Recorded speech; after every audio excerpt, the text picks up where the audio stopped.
ನಮಸ್ಕಾರ ಸ್ನೇಹಿತರೆ, ನಾನು ನಿಮ್ಮ ಹರೀಶ್.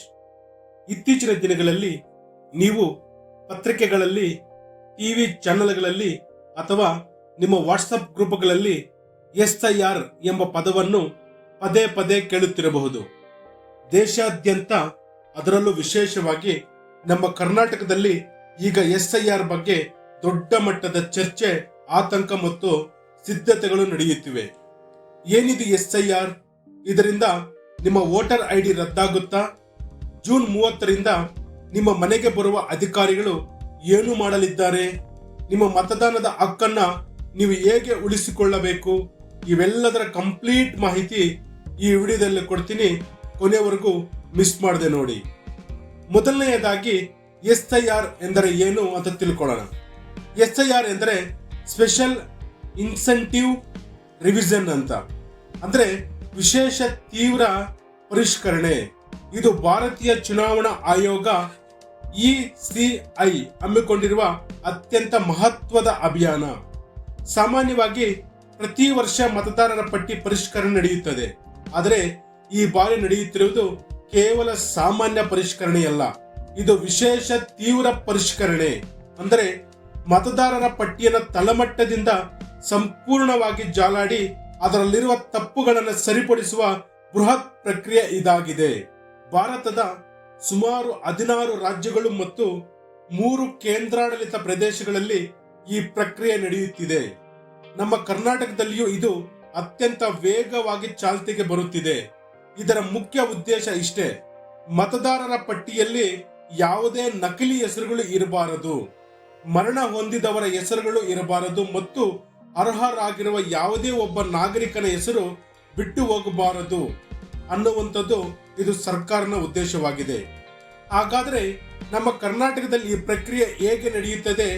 ಬನ್ನಿ ಟೈಮ್ ಲೈನ್ ತಿಳಿಯೋಣ. ಕರ್ನಾಟಕದಲ್ಲಿ ಜೂನ್ 30ರಿಂದ ಅಧಿಕೃತವಾಗಿ ಮನೆ ಮನೆ ಸಮೀಕ್ಷೆ ಅಥವಾ ಇನ್ಯುಮರೇಷನ್ ಫೇಸ್ ಆರಂಭವಾಗುತ್ತದೆ. ಪ್ರಮುಖ ದಿನಾಂಕಗಳ ಚಾರ್ಟ್ ನಾವು ನೋಡೋದಾದ್ರೆ, ಜೂನ್ 30ರಿಂದ ಜುಲೈ 29ರವರೆಗೆ ಮನೆ ಮನೆಗೆ ಅಧಿಕಾರಿಗಳು ಭೇಟಿ ಕೊಟ್ಟು ನಿಮಗೆ ಒಂದು ಫಾರ್ಮ್ ಅನ್ನ ಕೊಟ್ಟು ಅದನ್ನ ಸಂಗ್ರಹ ಮಾಡ್ತಾರೆ. ಏನು ಆ ಫಾರಂ ಅಂತಂದ್ರೆ, ನಿಮ್ಮ ವೋಟರ್ ಲಿಸ್ಟ್ ಅಲ್ಲಿ ನಿಮ್ಮ ಹೆಸರನ್ನ ಫಿಲ್ ಮಾಡಿ, ನೀವು ಯಾವ ಬೂತ್ಗೆ ಸಂಬಂಧಪಟ್ಟಂತವ್ರು, ನೀವು ಯಾವ ರೀತಿಯಾಗಿ ಯಾವ ಅಡ್ರೆಸ್ ಅಲ್ಲಿ ಯಾವ ಮನೆಯದನ್ನ ಫಿಲ್ ಮಾಡಿ ನೀವು ಅದನ್ನ ಮನೆಯಲ್ಲೇ ಇಟ್ಕೊಂಡ್ರೆ ಆ ಫಾರಂ ಅನ್ನ ಅಧಿಕಾರಿಗಳು ಮತ್ತೆ ಅವರೇ ಬಂದು ಅದನ್ನ ಕಲೆಕ್ಟ್ ಮಾಡ್ಕೊಂತಾರೆ. ಒಂದು ವೇಳೆ ಮನೆಯಲ್ಲಿ ಯಾರೋ ಇಲ್ದಿರುವಂತ ಫಾರಂ ಫಿಲ್ ಮಾಡಿದಾಗ ಮನೆಯಲ್ಲಿ ಯಾರು 18 ವರ್ಷ ಮೇಲ್ಪಟ್ಟವ್ರು ಇದಾರೋ ಅವ್ರು ಬೇಕಾದ್ರೆ ಆ ಫಾರಂಗೆ ಸೈನ್ ಮಾಡಬಹುದು. ಆ ಕ್ಯಾಂಡಿಡೇಟ್ ಇರ್ಬೇಕಂತೇನು ಇಲ್ಲ. ಜೊತೆಗೆ ನೀವು ಹಳೆ ಯಾವ್ಯಾವ ದಾಖಲಾತಿಗಳೆಲ್ಲ ಕೊಡ್ಬೇಕು ಅನ್ನುವಂಥದ್ದೆಲ್ಲ ಸುಳ್ಳು. ಅಧಿಕಾರಿಗಳಿಗೆ ನೀವು ಏನು ಫಾರ್ಮೇಟ್ ಒಂದು ಫಾರಂ ಕೊಡ್ತಾರೋ ಅದನ್ನ ಪೂರ್ತಿ ಫಿಲ್ ಮಾಡಿ ಅದನ್ನ ಮತ್ತೆ ಅಧಿಕಾರಿಗಳಿಗೆ ವಾಪಸ್ ಕೊಡುವಂತ ಪ್ರಕ್ರಿಯೆ ಜೂನ್ 30ರಿಂದ ಜುಲೈ 29ರವರೆಗೂ ನಡೆಯುತ್ತದೆ. ಇದು ಮನೆ ಮನೆಗೆ ಅಧಿಕಾರಿಗಳೇ ಬರುವಂತದ್ದು. ಇದೆಲ್ಲ ನಿಮಗೆ ಗೊತ್ತಿರಲಿ. ಜೊತೆಗೆ ಜುಲೈ 29 ಅದೆಲ್ಲ ಮುಗಿದ ನಂತರ ಆಗಸ್ಟ್ 5ನೇ ತಾರೀಕು ಕರಡು ಮತದಾರರ ಪಟ್ಟಿ ಅಂದ್ರೆ ಡ್ರಾಫ್ಟ್ ರೋಲ್ ಅನ್ನ ಸರ್ಕಾರ ಅಧಿಕೃತವಾಗಿ ಬಿಡುಗಡೆ ಮಾಡುತ್ತೆ.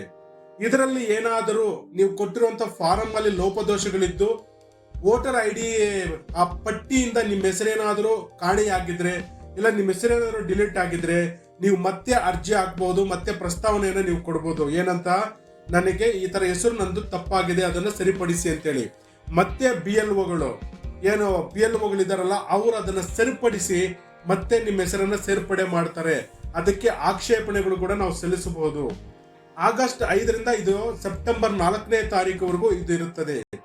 ಆ ಆಕ್ಷೇಪಣೆಗಳೆಲ್ಲ ಸಲ್ಲಿಸಿ ತಿದ್ದುಪಡಿ ಅವಧಿ ಎಲ್ಲ ಮುಗಿದ ನಂತರ ಅಂತಿಮವಾಗಿ ಫೈನಲ್ ವೋಟರ್ ಲಿಸ್ಟ್ ಅನ್ನು ಬಿಡುಗಡೆ ಮಾಡ್ತಾರೆ ಅಕ್ಟೋಬರ್ 7ನೇ ತಾರೀಕು. ಇದೆಲ್ಲ ಕೂಡ ನಿಮ್ಮ ಗಮನದಲ್ಲಿರಲಿ. ಅಕ್ಟೋಬರ್ 7ನೇ ತಾರೀಕು ಸರ್ಕಾರ ಅಧಿಕೃತವಾಗಿ ನಮ್ಮ ಪಟ್ಟಿ ಬಿಡುಗಡೆ ಮಾಡುತ್ತೆ. ಅದರಲ್ಲಿ ಯಾರೆಲ್ಲ ಹೆಸರಿದ್ದಾರೋ ಅವರು ವೋಟರ್ ID ಇದ್ದಂಗೆ ಅವರು ವೋಟ್ ಹಾಕೋ ಹಕ್ಕನ್ನ ಪಡ್ಕೊಂಡಿದ್ದಾರೆ ಅಂತ ಅರ್ಥ. ಹಾಗಾದ್ರೆ ಜೂನ್ 30ರಿಂದ ಜುಲೈ 29ರವರೆಗೆ ಅಂದ್ರೆ ಇಡೀ ಒಂದು ತಿಂಗಳ ಕಾಲ ಕರ್ನಾಟಕದ ಸುಮಾರು 59,000ಕ್ಕೂ ಹೆಚ್ಚು ಬೂತ್ ಮಟ್ಟದ ಅಧಿಕಾರಿಗಳು BLOs ಬೂತ್ ಲೆವೆಲ್ ಆಫೀಸರ್ಸ್ ನಿಮ್ಮ ಮನೆಯ ಬಾಗಿಲಿಗೆ ಬರಲಿದ್ದಾರೆ. ಅವರು ನಿಮ್ಮ ಕುಟುಂಬದ ಮತದಾರರ ವಿವರಗಳನ್ನ ಪರಿಶೀಲಿಸುತ್ತಾರೆ. ಹಾಗಾದ್ರೆ ಆ ಇವರು ಏನನ್ನ ಪರಿಶೀಲಿಸಿದ ನೋಡೋದಾದ್ರೆ, ಈಗ ನಿಮ್ಮ ಮನಸ್ಸಿನಲ್ಲಿ ಒಂದು ಪ್ರಶ್ನೆ ಬರಬಹುದು. ಅಧಿಕಾರಿಗಳು ಮನೆಗೆ ಬಂದಾಗ ನಾವು ಯಾವ ದಾಖಲೆ ಕೊಡಬೇಕು? ಆಧಾರ್ ಕಾರ್ಡ್ ಕೊಡಬೇಕಾ? ರೇಷನ್ ಕಾರ್ಡ್ ಕೊಡಬೇಕಾ?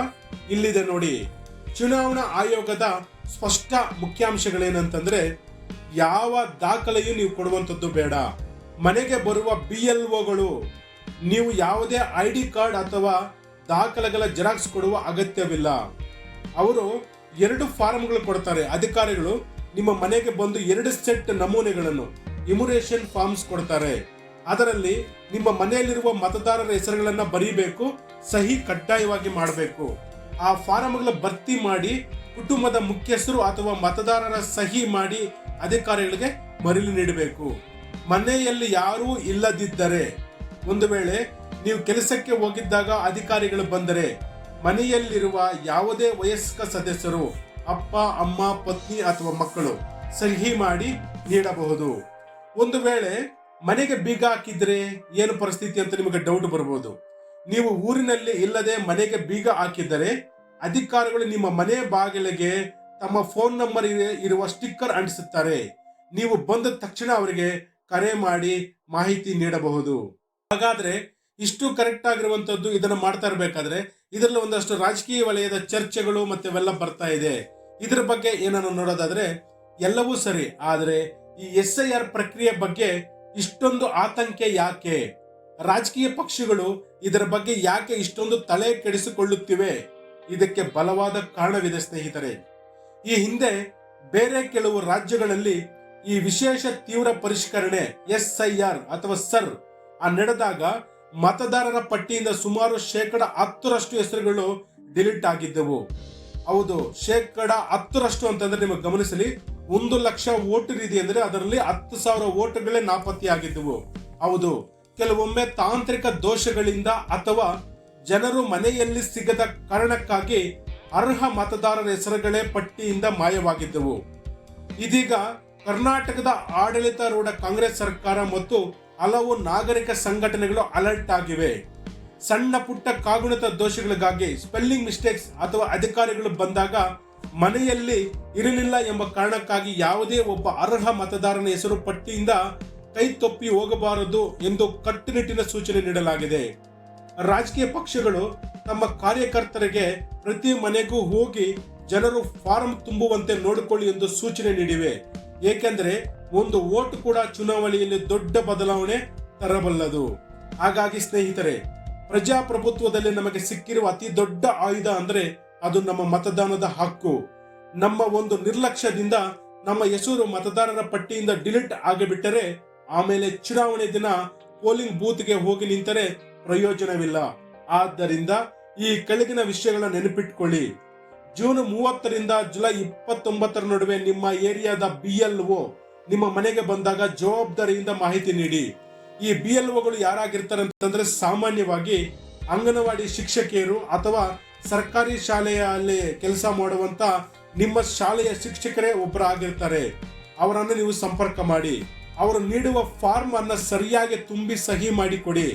ಆಗಸ್ಟ್ 5ರಂದು ಕರಡು ಪಟ್ಟಿ ಬಿಡುಗಡೆಯಾದಾಗ ನಿಮ್ಮ ಹೆಸರು ಅದರಲ್ಲಿ ಇದೆಯೇ ಇಲ್ಲವೇ ಎಂಬುದನ್ನ ಆನ್ಲೈನ್ ನಲ್ಲಿ ವೋಟರ್ ಹೆಲ್ಪ್ ಲೈನ್ ಆಪ್ ಅಥವಾ NVSP ಪೋರ್ಟಲ್ ನಲ್ಲಿ ಖಚಿತಪಡಿಸಿಕೊಳ್ಳಿ. ಒಂದು ವೇಳೆ ಹೆಸರು ಬಿಟ್ಟು ಹೋಗಿದ್ದರೆ ಆಗಸ್ಟ್ 5ರಿಂದ ಸೆಪ್ಟೆಂಬರ್ 4ರ ಒಳಗಡೆ ತಿದ್ದುಪಡಿಗಾಗಿ ಅರ್ಜಿಯನ್ನು ಹಾಕಿ. ಅರ್ಥ ಆಯ್ತಲ್ಲ ಸ್ನೇಹಿತರೆ, ಈಗ ಏನ್ ಮಾಡ್ಬೇಕು ಅನ್ನೋದು. ಇದು ದೇಶಾದ್ಯಂತ ಮತ್ತು ಕರ್ನಾಟಕದಲ್ಲಿ ನಡೆಯುತ್ತಿರುವಂತ SIR ಸ್ಪೆಷಲ್ ಇಂಟೆನ್ಸಿವ್ ರಿವಿಷನ್ ನ ಸಂಪೂರ್ಣ ಚಿತ್ರಣ. ಈ ಮಾಹಿತಿ ನಿಮಗೆ ಉಪಯುಕ್ತ ಅನಿಸಿದರೆ ದಯವಿಟ್ಟು ಈ ವಿಡಿಯೋವನ್ನ ಲೈಕ್ ಮಾಡಿ, ನಿಮ್ಮ ಫ್ಯಾಮಿಲಿ ಗ್ರೂಪ್ಗಳಿಗೂ ಮತ್ತು ಸ್ನೇಹಿತರೊಂದಿಗೆ ಶೇರ್ ಮಾಡಿ. ಯಾಕೆಂದ್ರೆ ಪ್ರತಿಯೊಬ್ಬ ನಾಗರಿಕರಿಗೂ ತಮ್ಮ ವೋಟರ್ ID ಉಳಿಸಿಕೊಳ್ಳುವ ಜವಾಬ್ದಾರಿ ಇದೆ. ಇಂತಹ ಇಂಟ್ರೆಸ್ಟಿಂಗ್ ಮತ್ತು ಇನ್ಫಾರ್ಮೇಟಿವ್ ವಿಡಿಯೋಗಳಿಗಾಗಿ ನಮ್ಮ ಚಾನೆಲ್ ಅನ್ನ ಈಗಲೇ ಸಬ್ಸ್ಕ್ರೈಬ್ ಮಾಡಿ. ಮತ್ತೊಂದು ಮುಖ್ಯ ವಿಷಯದೊಂದಿಗೆ ಸಿಗೋಣ. ಧನ್ಯವಾದಗಳು.